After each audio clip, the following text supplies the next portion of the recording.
2 plus 2 gives us 4. And here we have 3 square times 4. 3 square gives us 9. So 9 times 4 equals 36.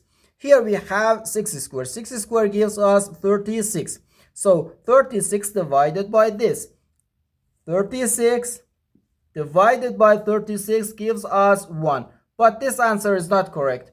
Because according to the order of operations, first we have to do parentheses, then exponents, then multiplication or division, and finally addition or subtraction. Remember that multiplication and division have equal priority and we have to work from left to right, and the same applies to addition and subtraction. In this expression, we have 2 exponents, 1 division, 1 multiplication, and this parentheses. Inside this parentheses, we have 1 addition. Okay? We need to pay attention to that.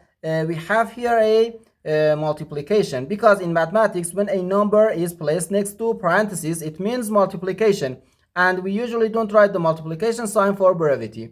Okay? So here first we have to do this parentheses. Okay? And after this parentheses, we have 2 exponents, 1 division, and 1 multiplication. Okay? Let's do it.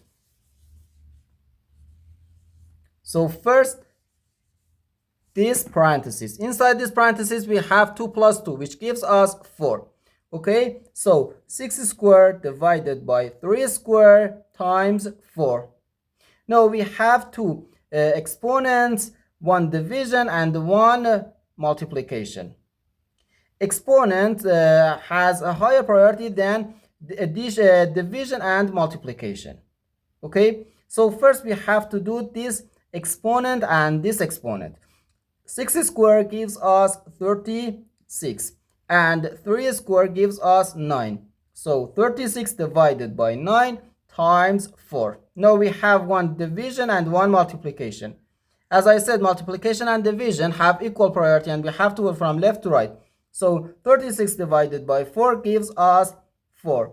And 4 times 4 is just 16.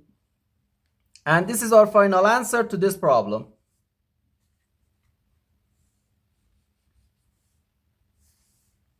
The correct answer is 16.